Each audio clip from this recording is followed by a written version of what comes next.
आप देख रहे हैं न्यूज इनसाइडर के साथ प्रोग्राम स्पेशल रिपोर्ट, जिसमें दिन भर की अहम खबरें पहुंचाएंगे आप तक। 5 अगस्त 2019 के बाद से जम्मू कश्मीर के लोगों में उनकी जमीनों को फरोख्त के लिए रखने के खदशात बढ़े हैं। एमएलए पुलवामा वहीदुर रहमान परा की जानिब से बयान दिया गया। जम्मू कश्मीर कानून साज असेंबली में जारी बजट इजलास में जहां तरक्की और ज़ीनतकारी पर बहस हो रही थी, वहीं लोगों के खदशात को उठाते हुए एमएलए पुलवामा और पीडीपी लीडर वहीदुर रहमान परा ने कहा कि 5 अगस्त 2019 को जम्मू और कश्मीर से खसूसी दर्जा हटाने के बाद उसकी जवाब तरक्की और ज़ीनतकारी में बढ़ोतरी पर पेश की गई थी, लेकिन 5 अगस्त 2019 के बाद से 50% से भी ज्यादा कमी आई है तरक्की और ज़ीनतकारी में।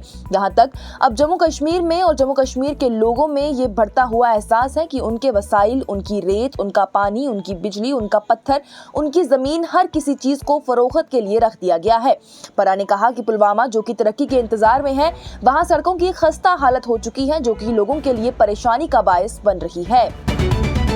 अपनी हिंदी जबान को हम पर मसलत ना करें, पवन कल्याण के तबसरों पर जवाब देते हुए बोले प्रकाश राज। अदाकार सियासतदान प्रकाश राज ने हिंदी जबान पर अपने हालिया तबसरों के लिए आंध्र प्रदेश के नायब वज़ीर आला पवन कल्याण पर सख्त हमला किया है। अदाकार ने हफ्ते के रोज अपनी एक्स अकाउंट पर कल्याण पर तनकीद करते हुए इल्जाम लगाया कि वो दूसरों पर हिंदी मसलत करने की कोशिश कर रहे हैं। अपनी पोस्ट में प्रकाश की जानिब से लिखा गया, अपनी हिंदी जबान को हम पर मसलत ना करें, ये किसी दूसरी जबान से नफरत करने के बारे में नहीं है, बल्कि ये अपनी मादरी जबान और हमारे सकाफती शनाख्त को इज्जत नफ्स के साथ बचाने के बारे में है। कोई बराह करम पवन कल्याण गारों को इसकी वजाहत करे। एमएलए महराज मलिक के बीजेपी पर सरकारी जमीन पर कब्जा कर दफ्तर बनाने के इल्जाम लगाने के बाद आईवान में खड़ा हो गया ज़बानी फसाद। आम आदमी पार्टी के रकुन असेंबली महराज मलिक ने भारतीय जनता पार्टी पर कठुआ में कब्जा शुदा सरकारी जमीन पर अपने दफ्तर तामीर करने का इल्जाम लगाने के बाद हफ्ते को असेंबली में एक गर्मा गर्म ज़बानी झगड़ा शुरू कर दिया। पब्लिक वर्क्स, कानकनी और जीनतों से मुतल्लिक मुतालबात के लिए ग्रांट्स पर बात करते हुए महराज मलिक ने इल्जाम लगाया कि बीजेपी अपने पार्टी दफ्तर के लिए गैर कानूनी तौर पर जमीन पर कब्जा कर रही है। उनके तबसरों ने फौरी तौर पर बीजेपी के एमएलए की तरफ से सख्त रद्द-ए-अमल का इजहार किया, जो कि एहतजाज में खड़े हो गई और उनके दावों की हिमायत के सबूत का भी मुतालबा करने लगे। बीजेपी एमएलए श्यामलाल शर्मा ने महराज मलिक को चैलेंज किया कि वो या तो अपने इल्जामात को साबित करें या फिर गैर मशरूत माफी मांगे। शर्मा की जानिब से जोर देकर कहा गया कि वो आईवान के फ्लोर पर सबूत पेश करें या फिर माफी मांगे। बीजेपी के एक और रकुन असेंबली राजीव जसरोटिया ने उन इल्जामात को मुस्तरद करते हुए कहा कि कठुआ में पार्टी का दफ्तर एक दहाई से भी ज्यादा अरसे से कायम है। ज्यों-ज्यों तबादला मजीद शिद्दत इख्तियार करता गया, चेयरपर्सन मुबारक गुल ने मुदाखलत करते हुए अराकीन पर जोर दिया कि वो बेबुनियाद इल्जामात से गुरेज करें। उन्होंने कहा कि एक रकुन को सोच समझ कर इल्जामात लगाने चाहिए।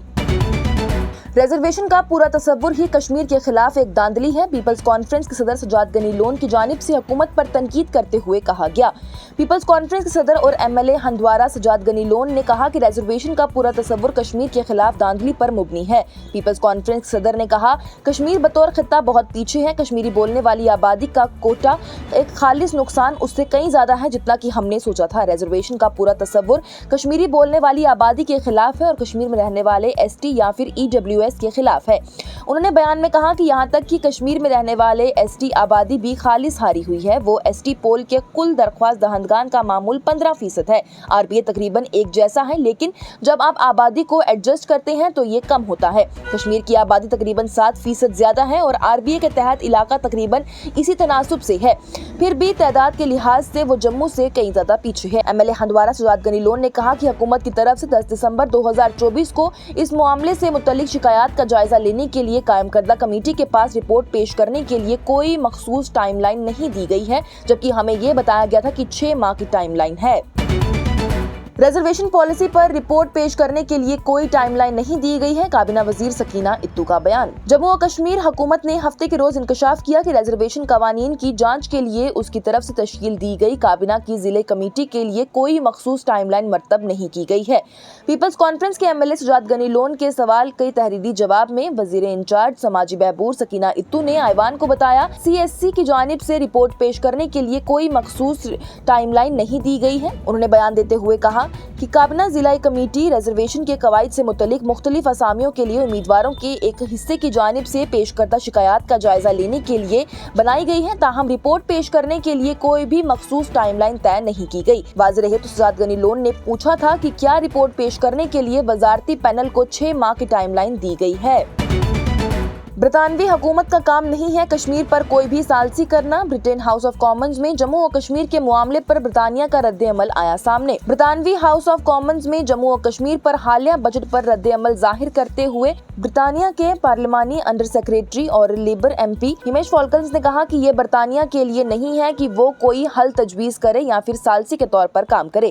برطانوی حکومت کی نمائندگی کرتے ہوئے انہوں نے کہا کہ برطانیہ کی حکومت کا موقف یہ ہے کہ کشمیریوں کی خواہشوں کو مد نظر رکھتے ہوئے کشمیر کے لیے ایک پائیدار سیاسی حل تلاش کرنا بھارت اور پاکستان کا کام ہے۔ ہم تسلیم کرتے ہیں کہ ہندوستان کے زیر انتظام کشمیر اور پاکستان کے زیر انتظام کشمیر دونوں میں انسانی حقوق کے تحفظات ہوں۔ واضح رہے تو 2 ہفتے سے بھی کم عرصے میں برطانوی ممبران پارلیمنٹ نے پی او کے سے تعلق رکھنے والے لیبر ایم پی طاہر الحویم کی قیادت میں جموں و کشمیر پر ہاؤس آف کامنز میں 2 مباحثے منعقد کیے ہیں، جن میں جموں و کشمیر میں انسانی حقوق کی متعدد خلاف ورزیوں کے لیے ہندوستان پر تنقید کی گئی ہے۔ یہ پروگرام آپ تک پہنچانے میں ہمارے ساتھ تعاون کیا ہے Sofat infertility and women care centre نے، 28 سال سے ہندوستان بھر کے بے اولاد جوڑوں کی اکلوتی امید۔ آج کی اسپیشل رپورٹ میں اتنا ہی، دیجیے اجازت۔ لیٹسٹ اپڈیٹس کے لیے دیکھتے رہیے نیوز انسائیڈر 24/7۔